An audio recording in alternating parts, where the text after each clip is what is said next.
man, I just want to come on here. I've seen a lot of videos on the topic. Gabby Thomas pulls out of the world championships. Gabby Thomas won't be running. And I even woke up to a lot of DMs this morning.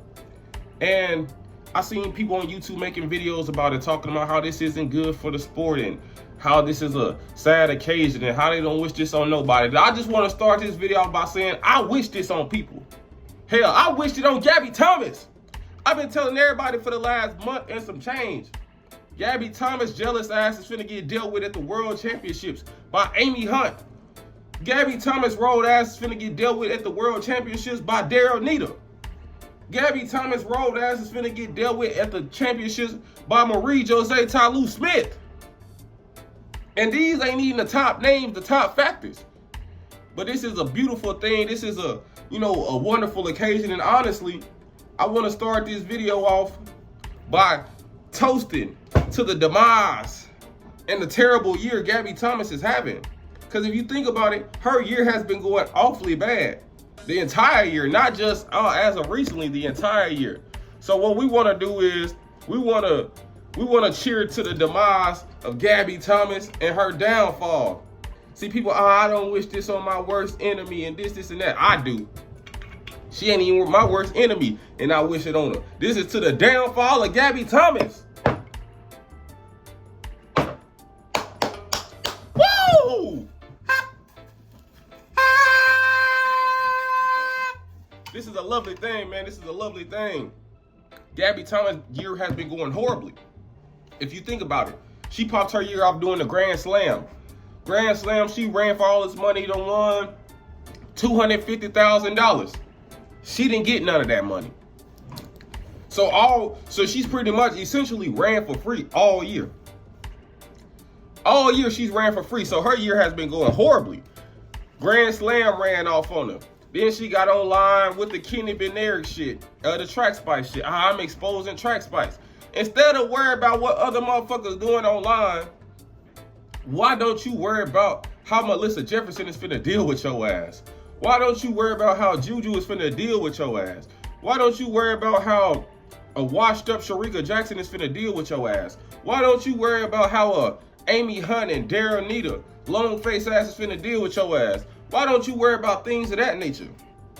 But old Snoopy Gabby couldn't mind her own goddamn business, wanted to be jealous and wanted to talk shit about everybody, talk shit, swallow spit, lie on niggas, and this and that. Hell, she even went out her way at the last Grand Slam before it got shut down, say, Mr. 100K a day was following me around and stalking me the whole time, and I just don't feel safe, and this and this, and Michael Johnson needs to do something about it. Well, guess what? Michael Johnson can't do a motherfucking thing about it because it wasn't true. And secondly, he ain't got no money to do shit about it.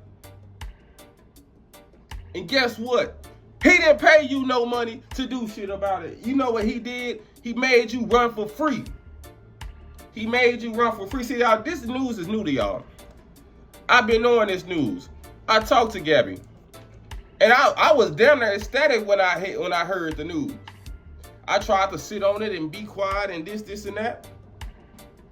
But man, this is what Bill Withers say, this is a lovely day. This is a lovely day. All y'all can sit on y'all YouTube channels and y'all TikTok platforms and play like, oh man, we just sad for Gabby and this and that. Man, we don't give a fuck. We don't give a fuck. Because if she showed up to Worlds, her ass would still fucking roll regardless. Bottom line, healthy or hurt, her ass was fucking roll regardless. You gotta think about it.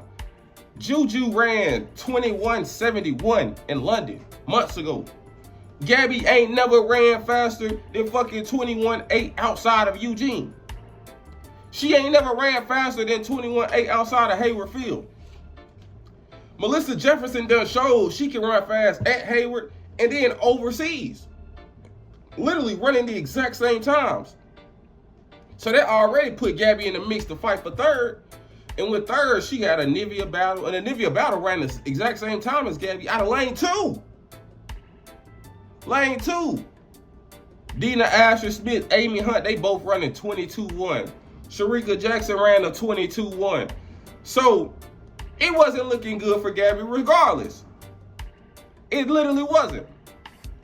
So I think that this is a beautiful thing. Instead of getting on y'all shit, playing like y'all sad, you should get on your shit and celebrate. Celebrate like me. Because when Gabby was finna get rolled, I was throwing a party in Vegas. And I was inviting everybody. We was popping bottles of Ace of Spades all night, and we was throwing hella money in the club that night. We was getting 2-3 sections.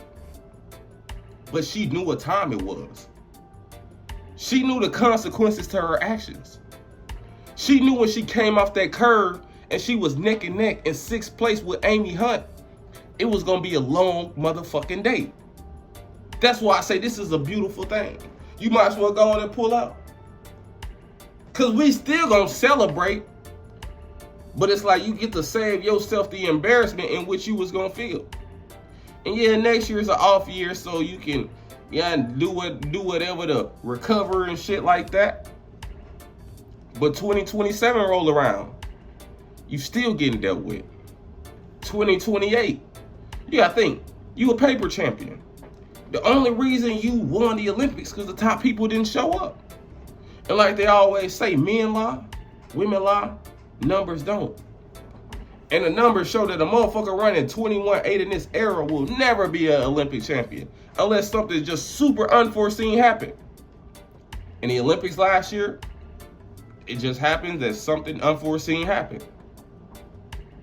And I told people on Twitter, I said, if you can go to the Olympics and run 21:79, you will be the Olympic champion. You know why? Because chicken head Gabby can't run faster than 21:8 outside of Eugene. And you may be asking yourself, why is this? Firstly, Gabby is uncoordinated. Gabby literally runs like a heptathlete. Like an Anna Hall or something. Like somebody just with no talent, uncoordinated, all of the above. Secondly, Gabby is a Karen. So, and with her being an uncoordinated Karen, it plays into her athletic abilities when it comes outside of Eugene, because outside of Eugene, you ain't gonna be able to be the Karen you wanna be. See, Eugene, Oregon, if you don't know nothing about the United States, Eugene, Oregon is Karen Central. You seen how Tyra Davis went and acted with Coach T in the warm-up area. It's Karen Central out there. That shit'll never fly nowhere else. So the fact that she's in her comfort zone in Karenville, and she a hating ass nigga, it just goes hand in hand why she will fail outside of this environment, because she deemed this a safe environment. She go to London, she go to Budapest, she go to Tokyo. She can't replicate these performances. But like I always say, at the end of the day, the day is gonna end.